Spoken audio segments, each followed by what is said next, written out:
This Champions League Matchday 5 picks edition of the Premier League Gambling Podcast on the Sports Gambling Podcast Network is brought to you by Underdog. Underdog is hooking up new customers. Play just $5, get $100 in bonus funds. Sign up with the code PLGP.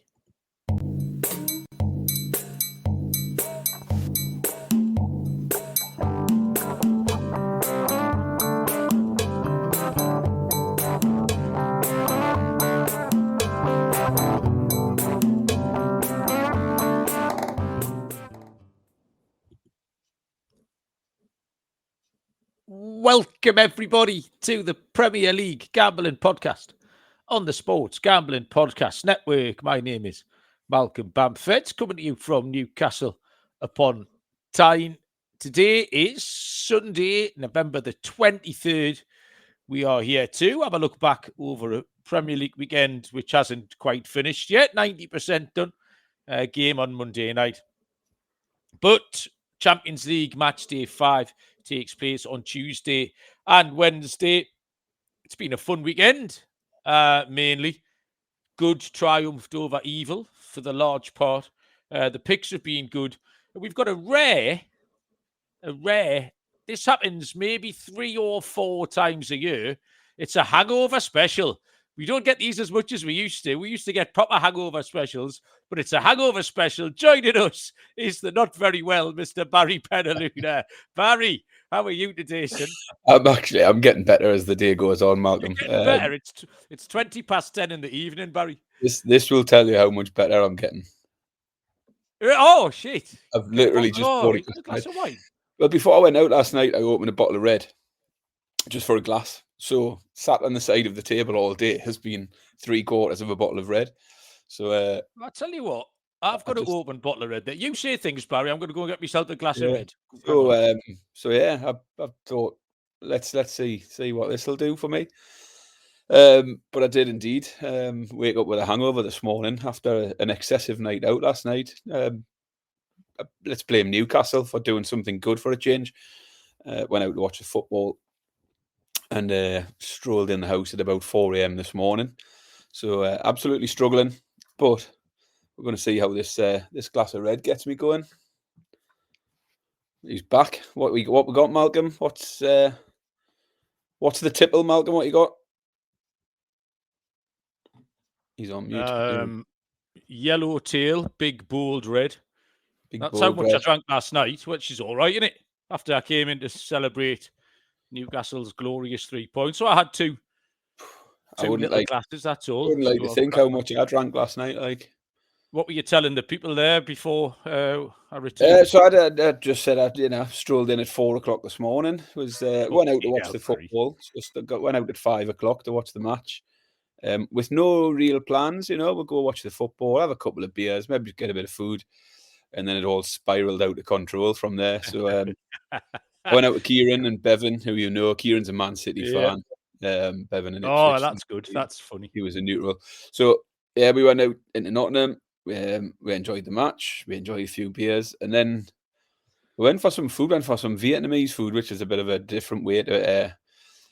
It was supposed to be to end the night, and then I got an idea in my head that I wanted to go dancing. So we ended up in a sneaky indie disco till the early hours of the morning, and had a lovely time. It was really good, but it was excessive. So I had plenty of beer. I had lots of gin and tonics and lots of spiced rum and cokes by the end of the night as well. I don't know why, but it was a proper student place we were in, proper student dive, 2-for-1 drinks. So I was paying like £5 for 2 rum and cokes. Oh, nice. And he's like absolutely dangerous.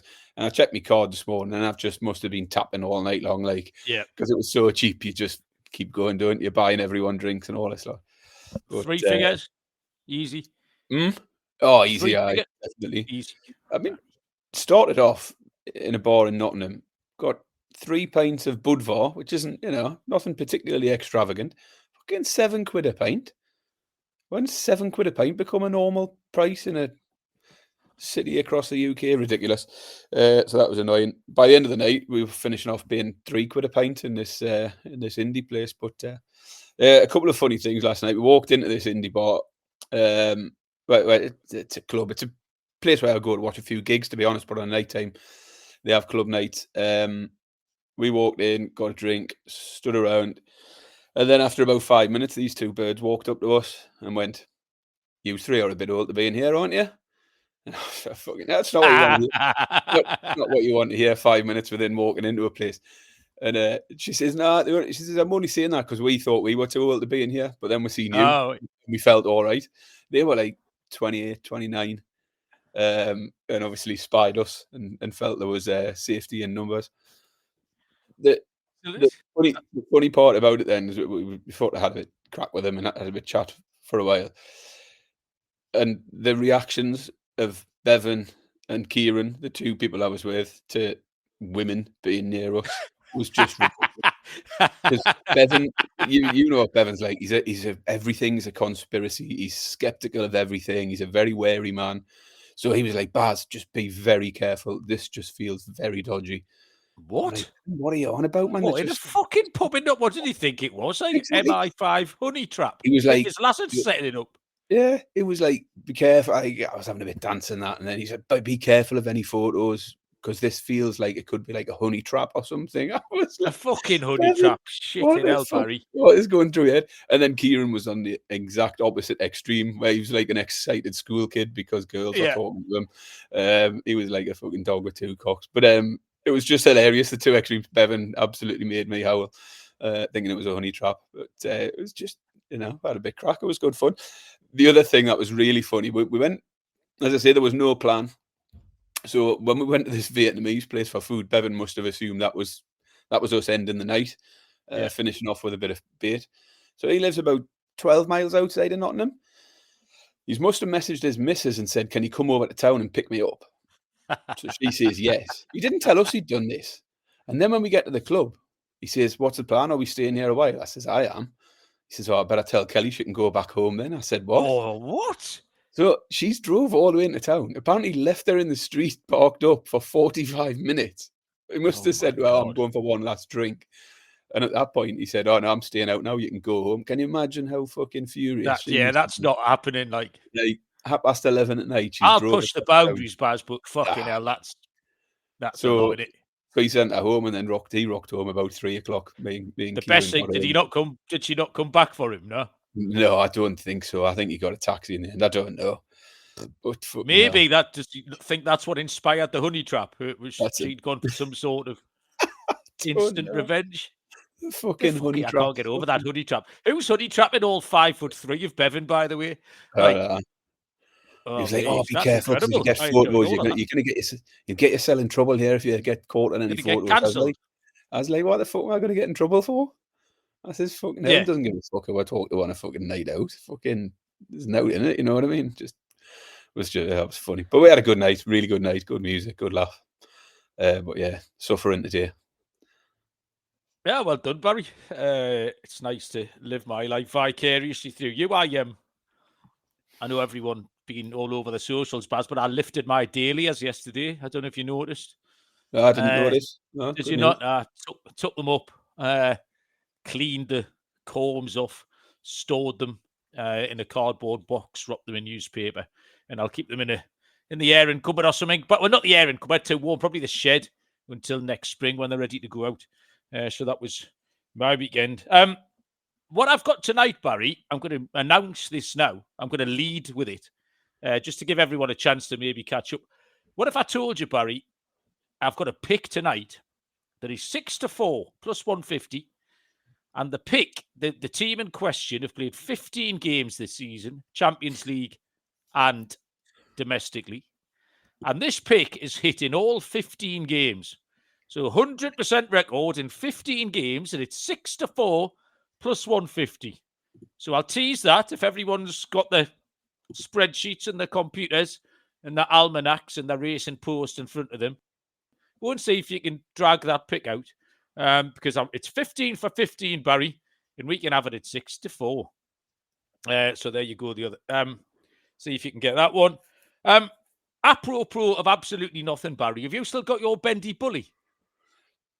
I must have it somewhere, but I've no idea where. It's probably in like my mother's loft or something like that. It's just the new. If you witnessed the new Bullseye yet? No. No. So I don't think it's very good. Yeah. Freddie Flintoff's doing it, and obviously he's a bit of a national treasure, isn't he, Freddie Flintoff? But yeah, I'm not sure about it. The kids were. I put it on. I thought the kids might watch it, but it wasn't very good. So I saw at the end, obviously, the bloke got the bendy bully, and I remember you telling me famously that you had a bendy bully. Daddy just wants to know what you had for tea. We don't tell him yet. He's got to wait for He's that. not fighting that out and leaving. If he wants to know, he can stay for the entire 49 minutes or whatever shape we get up to. Callum, this podcast is not a honey trap. We can assure you of that. No one's girlfriend. Imagine, what episode are we on? 324. Someone set up a 325 episode long podcast just for us to. I'm going to DM you tomorrow, Callum, with me knob out and see if you reply. Then that's it. The net will be on you. Stung, mousetraps. Who's in the chat? I'll tell you what. We're getting some stickier, Baz. Smudger was first in. Hello, mate. How are you? Danny Midler, you can wait. Callum, lights out. DNB, nice to have you as well. Who else? There's someone else giving me stick down here. TTF 4364. He wants some footy tips and also says I look a little bit like Saddam Hussein, which is I do need I've got some proper jobs next weekend where I will have to smarten myself up. So I will hit the barbers at one point this week. Right, okay. Let's we'll go through the picks and the eye catchers before we make some bets. Gear up for the holidays at the SGPN merch store. Perfect gift for the DJ in your life. Promo code is holiday for 25% off everything. Yes, even, that's where I meant to insert something, even a lovely SGPN hat. Yes, 25% off that. Okay, picks, Barry. I did okay. I think we both finished in front. There's one game left, but I am 5-4. So 9 units have returned 10.65. So I'm well ahead with the game in hand. And it was the money line picks for me, Baz. Brighton, Palace, Villa and Fulham. We did talk about the money line picks. We had a lot of straight bets, didn't we, just the other night? Yeah. All 4-1. Plus, I got Chelsea to win with under 4 goals, which was a fucking gift. I was quite happy to lose the Liverpool and City bets.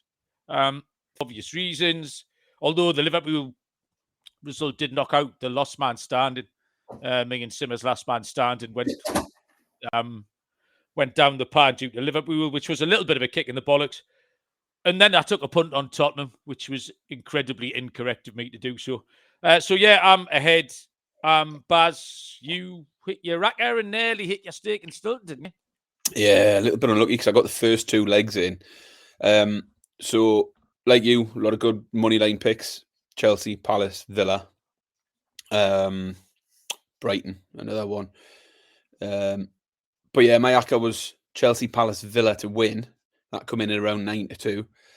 And then the stake and Stilton acca was all 3 of those to win by 2 or more. Obviously, Chelsea win 2-0, Palace win 2-0.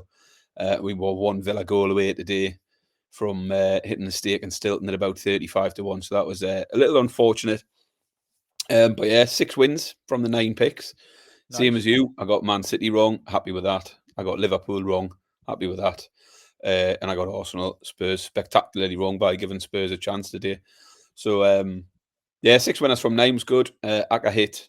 I still got my score. I picked tomorrow. I took Cunha in the Man United game. So, yeah, chance to finish off with another winner tomorrow. It would be a really strong week. So, yeah, happy with that. Yeah, Dave hasn't gone off this week yet because he took Man United to win and under 3.5 goals tomorrow. In the old prediction league, Barry, I hit 4 correct scores out of 9. It's all right, isn't it? That would have returned to be 24 units, 3 or 9, if you were playing a tenner on everything. So, yeah, that's got to fire me further up the league. Eye catchers wise, Baz, I didn't write too many down because it all seemed to go with form. We did have all those money line plays. Villa were better than Leeds. Fulham were better than Sunderland. Brighton were better than Bournemouth. Obviously, Chelsea cruised home. Palace cruised past Wolves. Newcastle, we mentioned because people like to hear us talk about Newcastle, and we like it, especially when we've won. Haven't we just had this conversation 1,000 times? We've sat here on the back of a very good home win against a good team where we've ran around like maniacs. We've kicked shit out of them. We've had a little bit of quality here and there because we have got some good players. And then next week we're away at Everton, and you know fine well what's going to happen next week at Everton. We've got an away game on Tuesday in the Champions League. So maybe, and as obtuse as it sounds, we talked a couple of weeks ago about a team running through its fullbacks. And Tino and Hall were back last night. Massive difference. It's just... And I know Liverpool have, like, Trent and Robertson, when they were at the peak, did kind of propel Liverpool. Obviously, they had Salah and people like that. So, yeah, I thought Newcastle were great. Just nice to come out on the right side. The PTSD when it got to 87, even at like 92 minutes, I was happy with a point. I was like, just don't fucking lose. Like, we're 2-1 up in the 92nd minute, and I just didn't want to get beat because of what's happened previously. But yeah, I was absolutely delighted. I really enjoyed it. It was a good game, actually. Yeah, we watched it in the bar. It was a good atmosphere in there. There was a few people cheering on Newcastle. That was good. Like you, though, you just had the fear because of what we saw in the Arsenal game and the Liverpool game with all the late drama that stitched us up. I did think, obviously, we took City, thought they were a good pick just because Newcastle had been poor. And we both sort of talked about the fact the games Newcastle had lost at home this year, being Arsenal, Liverpool, Barcelona, sort of top-tier opponents. And then actually sort of reflecting on it afterwards when it was a lose, I think, those 3 games we lost, we actually played quite well in all 3 of them as well. Yeah, so we kind of came down on the wrong side of a coin toss 3 times. So last night was very, very similar. It was a coin toss. When we missed those chances, I thought it was going to bite us on the arse. But then there was some chance. Talking points, wasn't there, in that one? The penalty for Foden. I mean, I would have wanted a penalty if that was at the other end. It's a blatant penalty. That's why. I don't know how. I just don't know how they didn't look at that and come to a different. I know. Like, man kicks over another man. I mean, to the naked eye, fairly straightforward, isn't it? To the naked eye, Bruno looked offside, but I'm happy to accept he's onside. But why did we have to wait 5 minutes for it? I thought this semi-automated thing was supposed to make it quick. 5 minutes to find out we've got to go. I don't really know what difference any of it's made, because what used to happen was a collection of men, 3 men, would make a decision, and sometimes it was right and sometimes it was wrong.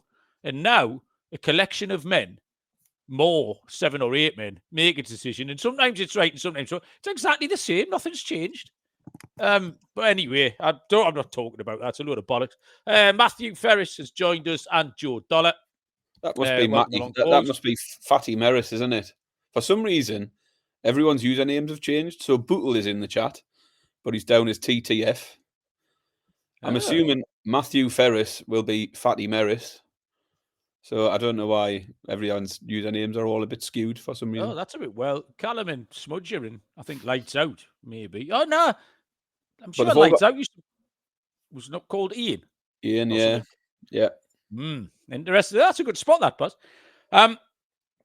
Tottenham, I wanted to point out, just because they're fucking useless. Like, I know we picked him, but we did set the time. How were they 5th in the league? They haven't won. If they borrowed some points, like, if they got to the bank and got a loan of 5 or 6 points. I don't know. Funny enough, I've got Spurs, and I've picked a Spurs bet in the Champions League. Oh, I didn't want to go anywhere near them. And just looking at the form, as I say, it's astonishing that they are so high. But it shows how shit everyone's been in the league this year, really. Yeah. We can win a couple of games and be back in amongst it. But I just thought they were hopeless and gutless. I thought it was a pathetic attempt. Their supporters can't be happy with that at all. And Liverpool, just because it was really funny, it was fucking hilarious, Barry. More so the supporters' reaction. The new lad up top wanted to make history, didn't he? Well, he did that, so congratulations. Becoming the first Liverpool player to lose his first 4 starts in the Premier League. So mission accomplished, gone to Liverpool, made some history there. I don't want to analyse this in any other way. It just makes me really happy, Barry. Watching that result yesterday, the entire household, not the entire, 75% of the household, the IT department didn't give a shit. But it was like fucking Mardi Gras in here. We were dancing around, we were singing, and the kids, and the two kids weren't bitter. Everyone's hugging and high-fiving. It was fucking brilliant. Enjoyed every second of it. Then me and Bob got in the van. The third goal went in when we were driving to the match. And you could see people on the road, people in the cars next to you were like that. Yes, keep on. It was great. So, yeah, no analysis of it because I couldn't give a shit. But, yeah, just really funny, Barry. Yeah, I mean, even Helen's on board with it all these days. She can't stand them either. She's not even bothered about football, but she enjoys all of the misery they're going through. Talking point in that It's game, not even that bad. It's fucking misery that you'd think they were like Newport County or something, or Oldham Athletic that spent 3 years in the National League. The way they're going on, they've just lost a fucking couple of games. Well, pathetic. Lost 6 out of Sorry, the go last on. 7. But talking point in that game, how was that handball given? I put that still image up on Twitter. There is absolutely no way that referee could have seen anything. So he's just took a guess, hasn't he? He's just gone off the appeals. Unless the liners told him. So then, fucking let him look at it. That's the prime example of where you should have let him look at the video. It would have been an absolute shambles if that had cost him, mate. I did a game on Saturday lunchtime. I was in the African Champions League. Barry, fucking hell. Mamelodi Sundowns against Santelwa Lupopo of the fourth in Lina Foot, the Premier Division in the DR Congo. Mamelodi Sundowns nickname, Barry? You'll never get this in a million years. Fuck knows. Nah. So Santelwa Lupopo called the Railmen, which is a perfectly acceptable nickname, isn't it? Like, but is it Crew Alexandra called the Railwaymen over here? The Railmen's a perfectly acceptable nickname. Mamelodi Sundowns, the stylish guys. I mean, what's that all about? The stylish guys. All right. Just stylish guys, aren't they? So I got that into commentary about 17 times. Like, I'm just going to put an appeal out to the people of Africa here. Can we have some team news, lads, before kickoff? Fucking hell. Like, obviously, the people, no team news. The Santelwa Lupopo Twitter account, it's posting photos of the bus turning up, all the supporters dancing outside the stadium in Pretoria. No team news to be fucking had. The AI was taking the piss. The AI was actively taking the piss out of me, giving me lineups of people that had never been in the squad in their lives. So I had to do that entirely on the fly, and then, which I kind of got away with it until they made all the substitutions. So when all the subs were made, 5 each, I've got no idea who the subs are at all. So the only people I can name check are the people who've started the game. So it's effectively 5 aside for the last 20 minutes because I only know 10 people's names. So talk about a challenging hour and a half's work. But I'm back in the big time this week. I've got 2 Champions League games this week, Barry. Ajax, Benfica, and Olympiacos, Real Madrid, Tuesday, Wednesday. And so, yeah, these things are sent to test us. I think, Barry, if we got anything else to talk about, or should we make some picks? Let's make some picks, eh? What's Joe Dollar telling us that his daughter got into the University of Georgia this week? Wife went to Georgia Tech. Oh, yes. Family rivalries there. My nephew's heading out of the States. I've mentioned it to you. Darren's kid. Lewis, the keeper. He's signed up to do a football scholarship over there. Oh. As a keeper. He had trials a few weeks ago. Where did he go? Like, this is not podcast talk. Where did he go for the trials? Was it like an organised? Well, it was obviously fucking organised. But it was a proper organised thing. I can't remember what the company's called now. It's a company who obviously facilitate getting kids out to America. So he played a sort of a game for them. And then, they've said that he'll definitely have lots of offers. He's a keeper. So he's just waiting to find out. You'll not find out until next year which colleges want him and what offers he gets. But he's definitely committing to heading out there for a few years. Me and Bob were looking at it the other day because I think the NCAA soccer finals must have been on this weekend or this week because I was just getting loads of updates on X, the The men and the women were playing, so I was seeing loads of the knockout games in the NCAA. And I was just talking to Bob about it because Chinny's lad, who was at Harrogate, went out to play at LSU. It's a great opportunity, isn't it?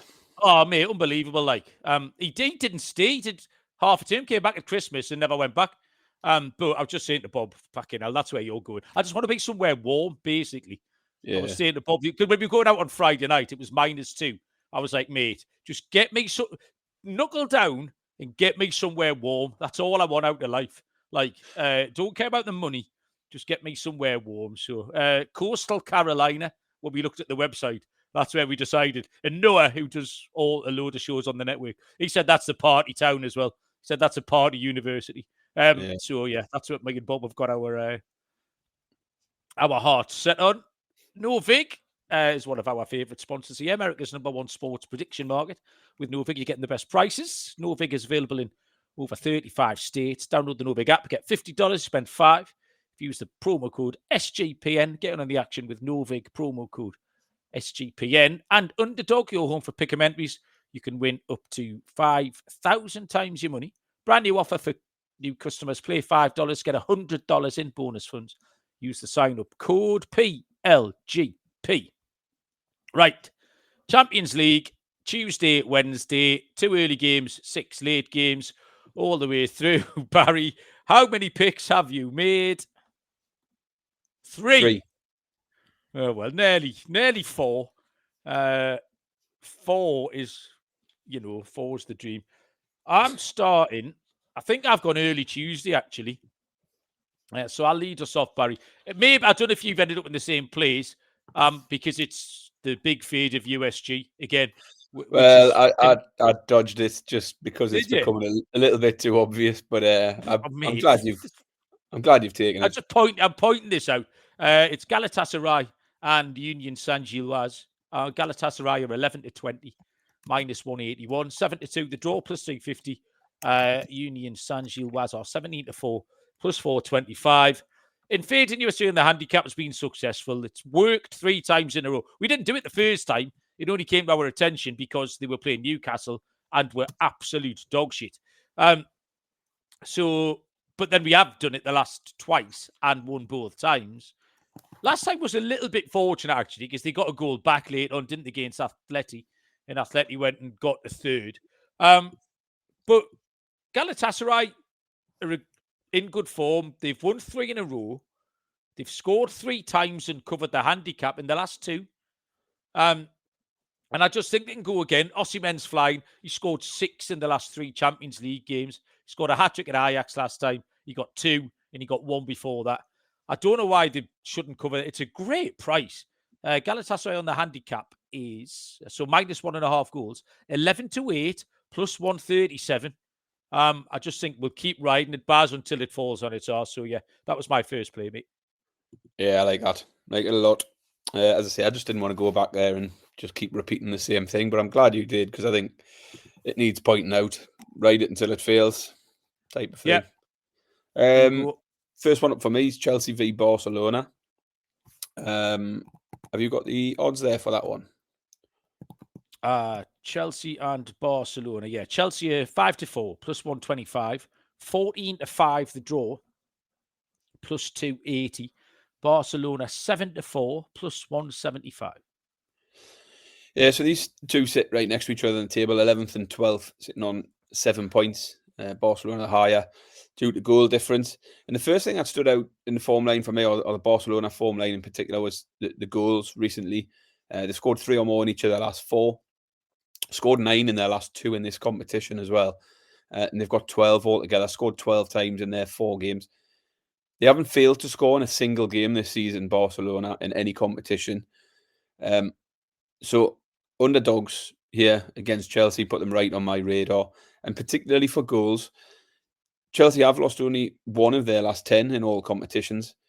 But they did drop points last time out in this against Karabakh away from home, the 2-2 draw. And whilst they have had a few clean sheets in the league lately, only 1 in the 4 games in this competition so far. They have conceded 6 goals in their 4 games. I think it's a tough game for Chelsea, and Barcelona being available here at around 7-4 meant the goals market was more than backable. Barcelona team total, I like. They've got plenty of goals in them. Barcelona scored 2 or more here at 4-5. Yeah, Burnley were in that game against Chelsea right until the death, really. Like Chelsea put it to bed late on, didn't they? But Burnley, without creating a ton of clear-cut chances, were knocking on the door. So yeah, I don't think Chelsea are completely watered. We watched Barcelona up here; they're very, very good. Obviously Rashford got those goals, but Pedri ran the show. They're Barcelona. Do you know what I mean? So yeah, don't mind that at all, Barry. The chat's gone slightly off the rails. Got SGPN babies going on here. Tuesday at 8:00. I don't surprised you haven't picked this, Barry, because it absolutely punched me in the face when I saw the price. Instinctively, this was the first one. I was like, shit, I'll write that down. The game is Dortmund and Villarreal. How do you know I haven't picked it? Well, I don't. That's what I'm saying. I'd be surprised. No, I haven't. You haven't. But I did look at the Dortmund game, so I probably know where you're going to go. Dortmund 4-5, -125, 13-5 plus 260 the draw. Villarreal are Burlington Birdie 100-30 plus 333, and it just seems a bit mispriced here. Dortmund have got 7 points, and if you remember when we did the little futures show a couple of weeks ago, we both picked, I think, Baz, Dortmund to finish in the top 8. And part of the reason was they've got a shit ton of winnable games, starting with this one against Villarreal. So Dortmund have got 7 points. Villarreal have 1. Dortmund have scored 13 goals. Villarreal have scored 2. Now, both teams are third in the league, and both teams are going well. Villarreal have won 4 in a row domestically. But the 2 away games in this competition, they've lost 1-0 to Tottenham, and they've lost 1-0 to Paphos. So on a form line, Dortmund better than Tottenham and Paphos? Yeah. 4-5 just looked gigantic as a money line price. And I got no problem to ladder it up as well, because the handicap, the Asian handicap, -1.5, is 21-20 plus 210. So this is a Dortmund team who scored 4 times in the first 3 games in this competition. Yeah, loved it, Barry. Dortmund all over. Yeah, I did look at the game, and I was looking at it from a Dortmund angle. I think the only thing that put me off was Dortmund's recent form wasn't brilliant, but in the Champions League they have been great, full of goals.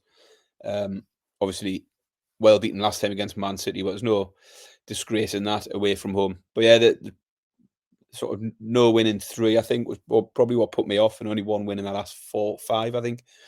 But I don't mind it as a pick. I think that they're a much better team than Villarreal, and at home in this competition where they've been going well, I think they'll be good enough.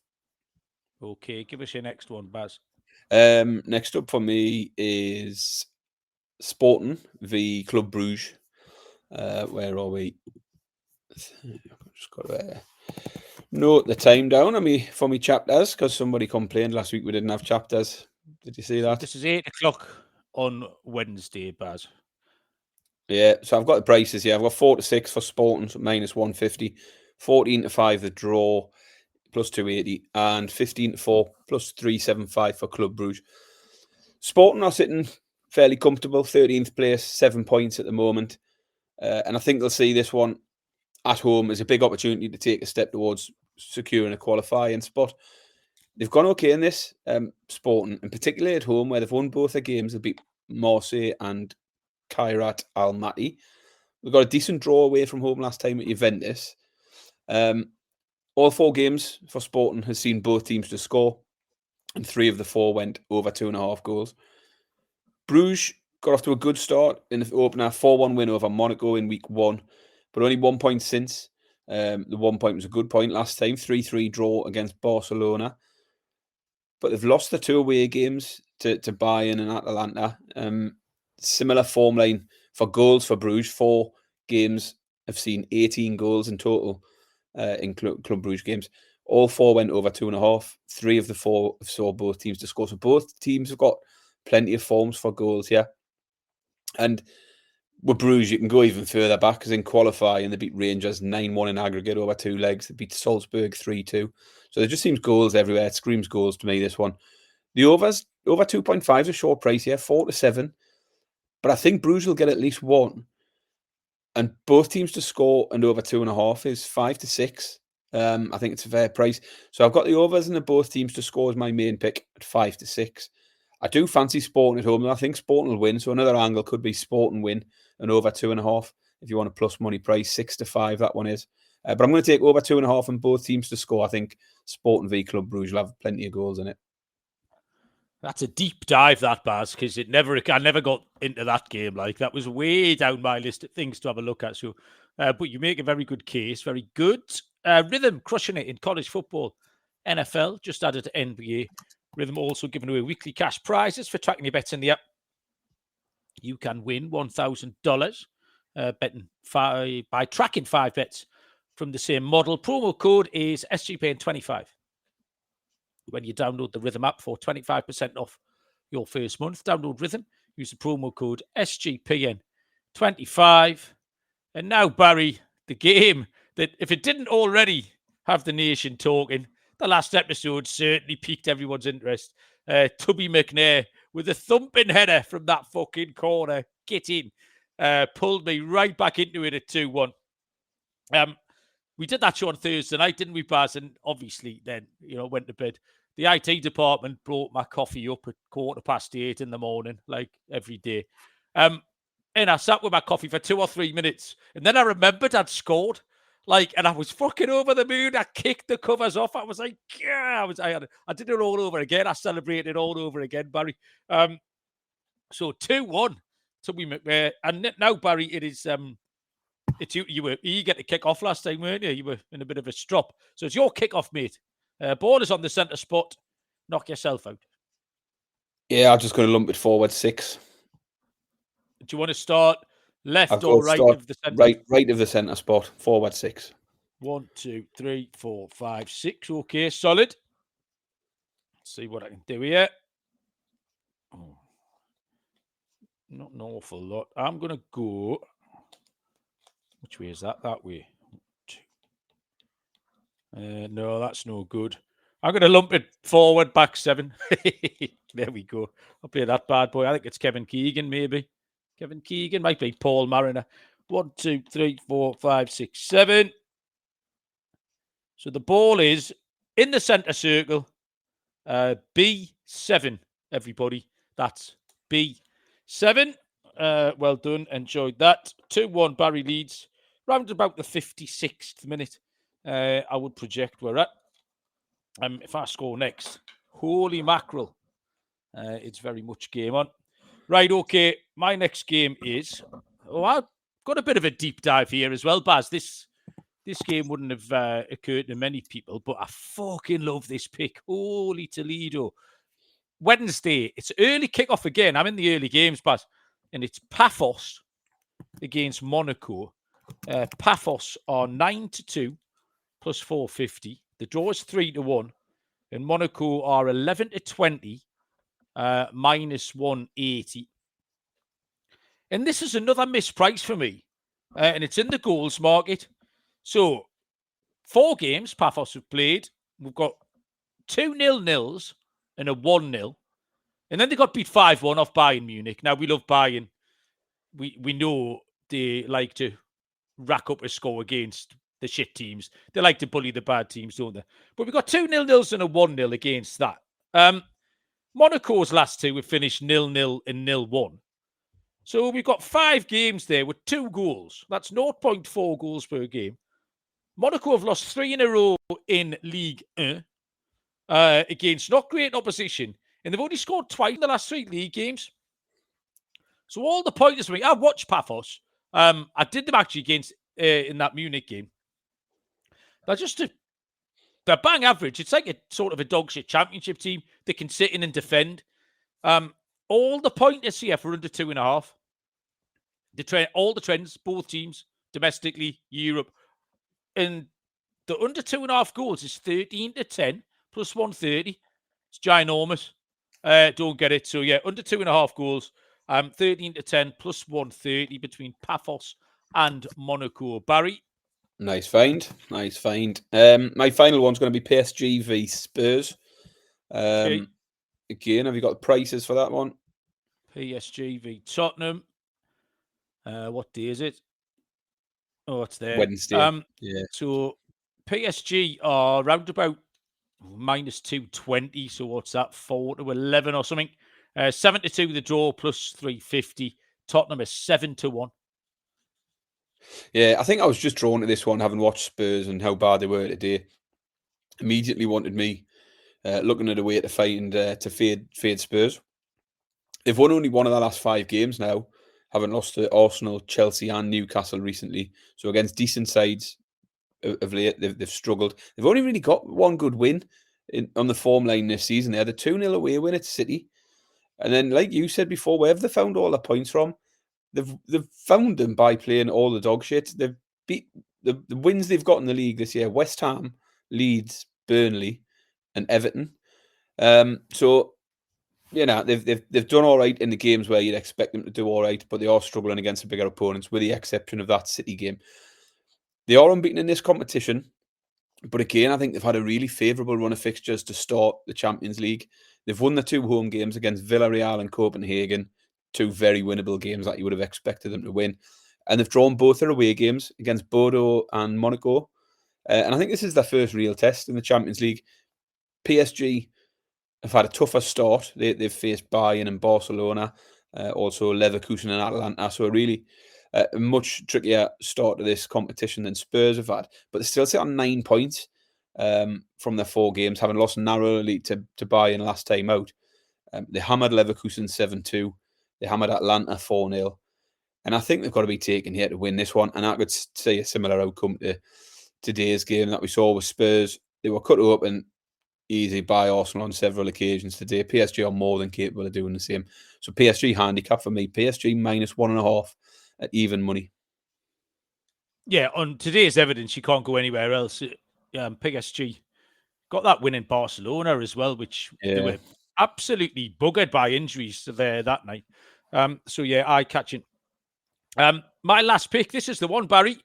This is the 6-4 plus 150 shot that has had hit in all 15 games. Have you got any idea where this or what this might be, Barry? No, none. Not sure. Okay. The game is Arsenal and Bayern Munich.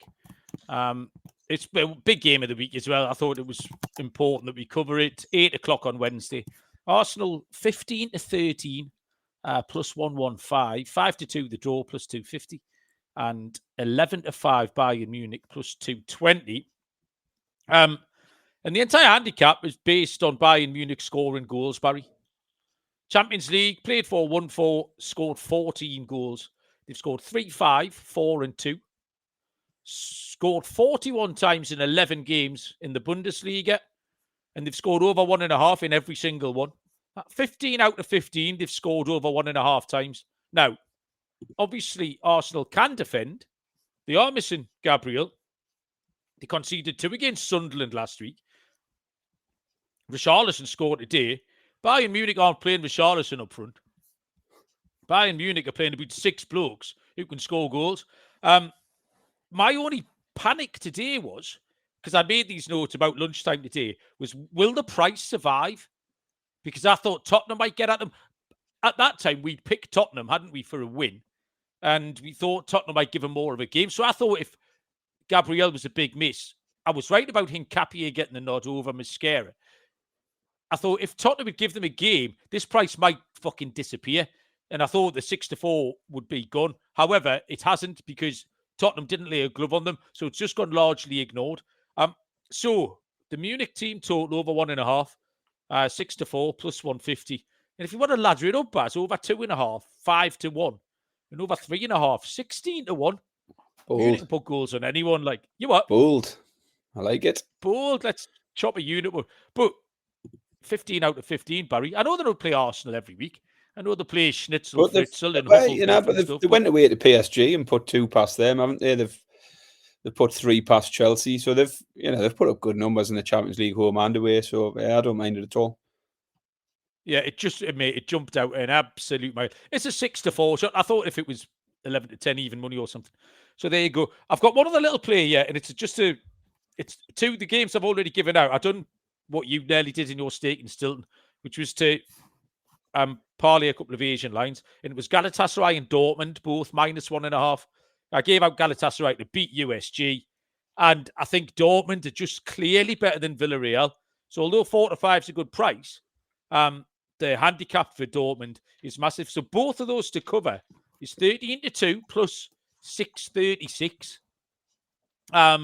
So I thought that was a little acca that caught my eye, and I think, Baz, we're just about done. Yeah, done. That's it. Baz gives us the nod. Is there anything else, Barry, you would like to tell the people about before we go? Well, I've got to tell Danny Midler what I had to eat today. Oh, yeah, sorry. Danny, I think Danny's good. Hang on a minute. Give Danny like 30 seconds to type something in the box. And see if we can catch him out. If he's not here, doesn't find out. Don't fucking tell him. Yeah. Yeah. It's a two-way street, this, Barry, isn't it? Yeah, absolutely. I'm gigging again tomorrow. I'm at the kneecap gig tomorrow, Malcolm. What do you think about that? Oh, okay. My guilty pleasure. It's a little bit of a left field one, innit? But yeah, me and Chloe are heading up to Sheffield to go and watch kneecap. I mean, we went to see Fontaine's DC in Manchester last year, and kneecap was supporting them, and the atmosphere was really, really good. It was proper lively, and I think that's what's got Chloe's attention. Is like, can we go back and see them headlining the gig? So we're going to go up and spend the evening in a kneecap mosh pit. So should be good. Danny is still in the chat. The good news is, Barry, Danny is here. Danny has spoken. Well, it's not very exciting today. You can't tell the people what you had. It's got to be a hungover tea. Well, it's got to be something deep fried, breadcrumbed, with a bit of sauce on. Well, you're right. I mean, I haven't had much enthusiasm for being in the kitchen today. So started the day with a breakfast buddy, because hangover, you've got to have loads of bacon, haven't you? Greasy, salty. You know, just get your mineral levels back up. You know, so I had sausage, bacon, and egg sandwich for breakfast. I say breakfast. That was about midday. And then the rest of the family had a Sunday roast tonight. Had chicken, roast potatoes, Yorkshire puddings, all the veg. I couldn't face that. So a couple of hours ago, I had a chicken and stuffing sandwich. Sorry, bit of gravy, bit of chicken, sausage meat stuffing, and whacked that in a bread bun and had that for me dinner. So yeah, nothing exciting today. Just needed stodgy, lots of carbs, just to get me back on track. And then I'll be back on a detox tomorrow, back on plan. Very good. Well, thanks, Baz. I hope that was worth waiting for, Danny. Right. Good luck, everybody, with all your picks. We'll have to do this on Wednesday, as discussed, Baz, because I'm busy as snakes from Thursday through to Saturday. So we'll be back Wednesday night after the Champions League games finish with the Premier League pick show, if that's all right with you. And I think that is it. Thanks, everyone, for joining us. Well done, Barry, for powering through. Enjoy your red wine. Good luck with your bets, everyone. And we will see you all down the road. Cheers.